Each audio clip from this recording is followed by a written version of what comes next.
Hello बच्चों। बेटा, कल हमने वीडियो में डिस्कस किया था मोशन अंडर ग्रेविटी। आज हम उसी कॉन्सेप्ट पर कुछ न्यूमेरिकल डिस्कस कर रहे हैं, तो आप ध्यान से कीजिएगा। सबसे पहले प्रॉब्लम में है, ये गिवन एक टावर है हमारे पास जो 30 मीटर हाइट का है और इसके ऊपर एक बच्चा खड़ा है जिसके हाथ में एक बॉल है और वो अपनी बॉल को 40 मीटर पर सेकंड की स्पीड से ऊपर की तरफ थ्रो करता है, अपवर्ड डायरेक्शन में थ्रो करता है। तो पहले आपको ये सोचना है जब वो बॉडी ऊपर थ्रो करेगा तो क्या होगा। अब फाइंड आउट क्या करना है, यहाँ पर find the total time of flight from A to C. बच्चों, इनिशियल ये जब बॉडी को थ्रो किया है उस पॉइंट को हमने ए बोला है और जब बॉडी ग्राउंड से टकराएगी वो पॉइंट हमने सी लिया है। कहने का मतलब ये हुआ कि जितनी देर बॉडी हवा में रहेगी वो टाइम उसका टाइम ऑफ फ्लाइट है। ठीक है बेटा, तो हमें वही टाइम निकालना है, टाइम ऑफ फ्लाइट। अब यहाँ पर जब आप एक बॉडी को 40 मीटर पर सेकंड की स्पीड से वेलोसिटी से थ्रो करेंगे अपवर्ड डायरेक्शन में, तो वो बॉडी कितनी ऊपर जाएगी और कितना टाइम लेगी। उससे पहले बेटा आप थोड़ा सा यहाँ देखिए। अगर मैं यहाँ पर खड़ी होके एक बॉडी को ऐसे यहाँ से सोचना शुरू करना, 40 मीटर पर सेकंड की स्पीड से मैंने ऊपर की तरफ फेंका। अब आपको पता है आपका एक्सेलरेशन डाउनवर्ड एक्ट कर रहा है जी, और उसकी वैल्यू है 10 मीटर पर सेकंड स्क्वायर। कितना है बेटा? 10 मीटर पर सेकंड स्क्वायर। इसका मतलब इस एक्सेलरेशन से समझिए बेटा, इसका मतलब ये है कि एक सेकंड में जो वेलोसिटी का चेंज है वो 10 मीटर पर सेकंड का है। ठीक है। अब आपको पता है कि under the effect of gravity ये जो आपकी स्पीड है, ये स्पीड अब एक्सेलरेशन डाउनवर्ड एक्ट कर रहा है और बॉडी की वेलोसिटी अपवर्ड में है, तो यहाँ पर ये एक्सेलरेशन इसको क्या करेगी? रिटार्ड करेगी, इसके मोशन को धीरे धीरे इसकी स्पीड को घटाएगी। तो एक सेकंड के बाद, मान लो एक सेकंड के बाद हमने देखा कि ये बॉडी यहाँ पहुंची, तो अब इसकी 40 मीटर पर सेकंड नहीं रहेगी स्पीड। यहाँ पहुंचकर एक सेकंड के बाद चेंज 10 का आना है, तो ये हो जाएगी 30 मीटर पर सेकंड। फिर एक सेकंड के बाद आपने चेक किया, एक सेकंड बाद मान लो ये बॉडी यहाँ पहुंची, तो हमें ये अब 30 नहीं मिलेगी, ये मिलेगी 20 मीटर पर सेकंड। फिर एक सेकंड के बाद आपको ये बॉडी यहाँ मिली, तो अब इसकी स्पीड होगी 10 मीटर पर सेकंड। और ऐसा ये कब तक करती रहेगी? जब तक इसकी स्पीड 0 ना हो जाए, 0 मीटर पर सेकंड। एक सेकंड के बाद, यानी कि 1 2 3 4 टोटल 4 सेकंड में इसकी जो स्पीड थी 40 से वो 0 हो चुकी है। कितनी हो चुकी है? 0 हो चुकी है। तो बेटा अब ये बॉडी वापस डाउनवर्ड आएगी आपकी इतने ही एक्सेलरेशन से, अब 0 स्पीड से। अब मान लो एक बॉडी को आपने यहाँ से ड्रॉप किया था, u इक्वल टू उसका 0 था और आपने उसको छोड़ दिया है, छोड़ दिया तो एक सेकंड बाद जब आपने देखा एक्सेलरेशन उसका कितना है? a 10 मीटर पर सेकंड स्क्वायर है जो g के इक्वल है। तो यहाँ पर जो वेलोसिटी का चेंज आना है, यानी एक सेकंड में कितने का चेंज आता है, इसको आप ऐसे ही तो पढ़ोगे बेटा, 10 मीटर पर second change in velocity upon में टाइम टेकन। तो एक सेकंड में कितनी चेंज कर रही है वेलोसिटी? 10। तो यहाँ पर 0 है उसकी वेलोसिटी, एक सेकंड बाद कितनी वेलोसिटी हो जाएगी? उसकी वेलोसिटी 10 मीटर पर सेकंड हो जाएगी। फिर अगले एक सेकंड बाद कितनी हो जाएगी? अगले एक सेकंड बाद फिर उसकी 10 मीटर का चेंज, तो 20 मीटर पर सेकंड हो जाएगी। जब तक वो ग्राउंड से नहीं टकराएगी इसी रेट से उसकी वेलोसिटी इंक्रीज करती रहेगी 10 के डिफरेंस पे, क्योंकि हमारा एक्सेलरेशन क्या है बेटा? कांस्टेंट है, तो जो वेलोसिटी का चेंज आएगा वो कांस्टेंट रहेगा। ठीक है। तो मैं यहाँ से डायरेक्ट आपको बता सकती हूँ कि ये जब बॉडी यहाँ से थ्रो की गई है और 40 मीटर पर सेकंड की स्पीड से थ्रो की गई है, तो ऊपर पहुंचने में इसको कितना टाइम लगेगा? 4 सेकंड लगेगा। तो बेटा इस क्वेश्चन को करने के आपके पास 3 मेथड है। सबसे सिंपल इजी मेथड मैं आपसे डिस्कस कर रही हूँ, बाकी 2 मेथड आप अप्लाई करके फाइंड आउट कर सकते हैं। तो कैसे करेंगे हम, देखना ध्यान से। ये इक्वेशन हमने पढ़ी है, s equal to u t plus half a t square. बस हमें ये ध्यान रखना है कि जब भी हम इक्वेशन ऑफ मोशन में वैल्यूज पुट करते हैं तो साइन कन्वेंशन का हमें ध्यान रखना है। ठीक है।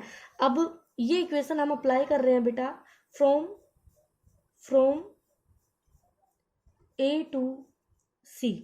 इसका मतलब ए मेरा इनिशियल है और सी मेरा फाइनल है, ठीक है। तो इनिशियल और फाइनल, फाइनल पोजीशन मेरी डाउनवर्ड है तो डिस्प्लेसमेंट मेरा कैसा होगा बेटा, नेगेटिव होगा। तो इनिशियल और फाइनल के बीच का डिस्प्लेसमेंट है आपका 30, तो -30। यू इनिशियली आपने जो प्रोवाइड कर रखी है, यू की डायरेक्शन देखिए बेटा, वो 40 मीटर पर सेकेंड, तो अपवर्ड में है तो 40 मीटर पर सेकेंड पॉजिटिव होगा, एक्सेलरेशन नेगेटिव। सारी वैल्यूज को हम इसमें पुट कर लेंगे, ठीक है। पुट करने के बाद ये क्वाड्रेटिक इक्वेशन आपके पास आ गई है। इस क्वाड्रेटिक इक्वेशन को सोल्व करके आपको टी के दो वैल्यूज मिलेंगी, जिनमें से एक वैल्यू आपकी नेगेटिव होगी और टाइम नेगेटिव होता नहीं है तो वो पॉसिबल नहीं होगी हमारी, ठीक है। तो हम क्या करेंगे, पॉजिटिव वैल्यू को लेके चलेंगे और वो हमारा आंसर होगा। तो यहाँ से क्वाड्रेटिक इक्वेशन को सोल्व करने का बेटा क्या है, टी के दो रूट निकालने के लिए -b plus minus √b² - 4ac upon में 2a। और बच्चों यहाँ पर a b c क्या है, जो टी स्क्वेयर का जो मल्टीप्लायर होगा वो a होगा, तो यहाँ पर a की वैल्यू 1 हो गई, b की वैल्यू जो t का मल्टीप्लायर है वो -8 है, वो b की वैल्यू हो गई, और जो कांस्टेंट टर्म है वो c की वैल्यू हो गई। तो बेटा आप इसकी वैल्यू यहाँ पुट करके t के दो रूट निकाल सकते हैं, वहां से आपको एक वैल्यू पॉजिटिव और एक वैल्यू नेगेटिव मिलेगी, तो आपको आंसर मिल जाएगा आपका। अब बाकी दो तरीके कौन से हैं वो देख लीजिए। आप चाहें तो इसमें कैसे कर सकते हैं, यहाँ पर सबसे पहले आप ए से बी जाने के लिए टाइम निकाल सकते हैं, और यहाँ से यहाँ तक आप कितनी हाइट अटेन करेंगे वो हाइट निकाल लेंगे। तो पहले आप मोशन डिस्कस कर सकते हैं ए टू बी में आप T1 निकाल लेना बेटा, T1 निकालने के बाद फिर आप S1 निकाल लेना बेटा, S2 30 आपको गिवन है, ठीक है। तो यहाँ से जब आपके पास T1 और S1 आ जाएगा तो S1 आने के बाद फिर आप B to C motion apply करेंगे, तो B टू C में U इनिशियल आपका 0 हो जाएगा बेटा यहाँ पर।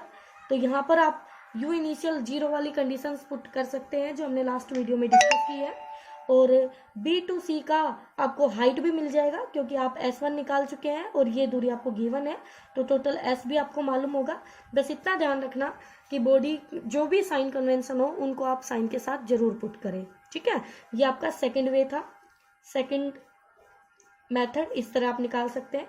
थर्ड मेथड क्या था बेटा, इसमें थर्ड मेथड में हम क्या कर सकते हैं, देखिए जो मोशन अंडर ग्रेविटी आप डिस्कस कर रहे हैं बेटा, जब एक बॉडी ऐसे 1D मोशन अंडर ग्रेविटी की बात कर रहे हैं हम, तो एक बॉडी किसी भी पॉइंट पर जितनी वेलोसिटी से ऊपर जा रही है उतनी ही वेलोसिटी से वो नीचे जाएगी, बस डायरेक्शन अपोजिट हो जाएगी, उसका मैग्नीट्यूड उतना ही होगा, स्पीड उतनी ही होगी। मान लो यहाँ पर एक बॉडी को आपने फेंका था और इस पॉइंट पे आपने चेक किया तो ऊपर जाते वक्त इस पॉइंट पे उसकी स्पीड थी 20 मीटर पर सेकेंड, और जब वो ऊपर उसकी स्पीड 0 होने के बाद वापस नीचे आएगी तो इसी पॉइंट पर वो 20 मीटर फिर से अटेन कर लेगी और यहाँ पर उसकी 20 मीटर पर सेकेंड होगी, ठीक है बेटा। तो यहाँ से आप क्या कर सकते हैं, ये वाली पॉइंट देखिए, ये वाली पॉइंट, तो यहाँ से एक बॉडी को आपने फेंका है 40 मीटर पर सेकेंड से, लेकिन ऊपर फेंका है, तो यहाँ से यहाँ तक आप एक इक्वेशन लगा लेंगे। तो ए से इस पॉइंट तक जहाँ से बॉडी गई वहीं पे पहुंची उसी हाइट पे, तो डिस्प्लेसमेंट 0 हो जाएगा। तो एक इक्वेशन यहाँ से लगा के आप टाइम निकाल लेंगे, T1 निकाल लेंगे फर्स्ट केस में, और T1 आने के बाद फिर यहाँ इस बॉडी की जो वेलोसिटी होगी वो 40 मीटर पर सेकेंड तो होगी बट डाउनवर्ड होगी, तो यहाँ आप उसको पॉजिटिव पुट कर रहे हैं तो इस केस में उसको आप नेगेटिव पुट करेंगे, तो ये जरूर ध्यान रखें। दूसरी बात, यहाँ पर √2hg वाला फॉर्मूला नहीं लगाएंगे आप टाइम ऑफ फ्लाइट के लिए, क्यों, क्योंकि ये फॉर्मूला तभी लगता है जब आपका u 0 यानी यहाँ से जब आप डिस्कस करते हैं तब अप्लाई करते हैं, लेकिन अब आप कोई भी अपनी इक्वेशन यूज कर लीजिए टाइम निकालने के लिए, s = ut + ½ at²। तो u आपको इनिशियल पता है, s आपको पता है, a आपको मालूम है, तो t आप निकाल सकते हैं, ठीक है बेटा। ये इसका थर्ड मेथड था। तो इस तरह आप यहाँ से यहाँ तक का T2 निकाल लेंगे और फिर देन दोनों को टोटल कर लेंगे तो वो टोटल टाइम ऑफ फ्लाइट आ जाएगा। इस तरह से आप 3 तरीके से ये क्वेश्चन कर सकते हैं, but this method so simple method, तो ये मेथड सबसे आसान है बेटा, तो आप इस मेथड से आप कर सकते हैं इजीली। अब एक प्रॉब्लम और देखिए, यहाँ पर क्या दिया गया है कि एक टावर है जिसकी हाइट 100 मीटर है और वहाँ पर आप खड़े हो और आपका दोस्त ग्राउंड पर खड़ा है नीचे, आपने एक बॉडी को ड्रॉप किया जिसकी u1 0 है। ड्रॉप करते हैं तो बेटा हम u प्रोवाइड नहीं कर रहे हैं, तो u1 0 है। उसी टाइम पर आपके दोस्त ने यहाँ से एक बॉडी को थ्रो किया अपवर्ड डायरेक्शन में, ऊपर जाएगी, देखो उसकी स्पीड उसने 25 मीटर पर सेकेंड बताई, ठीक है। अब वो कहता है कि ये दोनों बॉडी ए और बी बॉडी दोनों कब और कहाँ मिलेंगी, यानी ये दोनों कितनी देर बाद मिलेंगी और ये कहाँ मिलेगी। तो आप कहीं भी बता सकते हैं, टॉप ऑफ द टावर से बता सकते हैं दूरी, या ग्राउंड से बता सकते हैं दूरी। तो हमने माना कि वो ग्राउंड से एक्स हाइट ऊपर मिलती है, तो सी पॉइंट पे मिलती है दोनों बॉडी, ठीक है। तो जितना टाइम ए को सी तक जाने में लगेगा, क्या उतना ही टाइम बी से सी तक आने में लगेगा दूसरी बॉडी को? बिल्कुल, दोनों को टाइम सेम लगेगा, तभी तो एक टाइम पे यहाँ मिलेंगी। ओके बेटा, तो अब हम दोनों बॉडी के लिए अलग अलग इक्वेशन अप्लाई करेंगे अपनी। तो for B body S is equal to u t plus half a t square. B body ये है बेटा, इसकी इनिशियल वेलोसिटी अपवर्ड डायरेक्शन में है, तो u पॉजिटिव पुट होगा। इसकी फाइनल पोजीशन अपवर्ड में है, डिस्प्लेसमेंट भी पॉजिटिव पुट होगा, एक्सेलरेशन नेगेटिव। तो यहाँ से इक्वेशन बन गई x equal to 25t minus 5t square, equation 1 मान लेंगे इसको, ठीक है। फिर ए बॉडी के लिए करेंगे बेटा, ये रही ए बॉडी। ए बॉडी के लिए सी पॉइंट नीचे है, यानी डिस्प्लेसमेंट इसका जो 100 माइनस एक्स इसका डिस्प्लेसमेंट है बेटा, क्योंकि पूरी हाइट 100 मीटर है और ये हमने x मानी, तो ये वाली कितनी बची 100 माइनस एक्स, तो ये 100 माइनस एक्स क्या हो जाएगी नेगेटिव। u इसका बेटा 0 है, 0 रख दिया, और a माइनस 10, तो यहाँ से इसको सोल्व किया, x आ गया 100 माइनस 5t स्क्वायर। 1 और 2 को हमने इक्वेट कर दिया, क्योंकि ये भी x के इक्वल, ये भी x के इक्वल, तो यहाँ से दोनों को बराबर रख दिया, तो ये टर्म कैंसिल हुई, t आ गया हमारा 4 सेकेंड, यानी कि ए बॉडी 4 सेकेंड में सी पॉइंट पे पहुंचेगी और बी बॉडी 4 सेकेंड बाद सी पॉइंट पे पहुंचेगी, ठीक है। अब इक्वेशन 2 में हम टी की वैल्यू पुट कर देंगे, तो हमें x मिलेगा 20 मीटर, x मिलेगा 20 मीटर। इसका मतलब ग्राउंड से 20 मीटर की हाइट पर दोनों बॉडी ए और बी बॉडी मिलेंगी। तो ये हमें हाइट भी पता चल गई कि कितनी हाइट पर मिलेंगी, कितने टाइम बाद मिलेंगी। तो इस तरह से बेटा आप कर सकते हैं। इसी सीरीज में हम आगे न्यूमेरिकल करते रहेंगे, तो आप इनको अच्छे से करें प्रैक्टिस।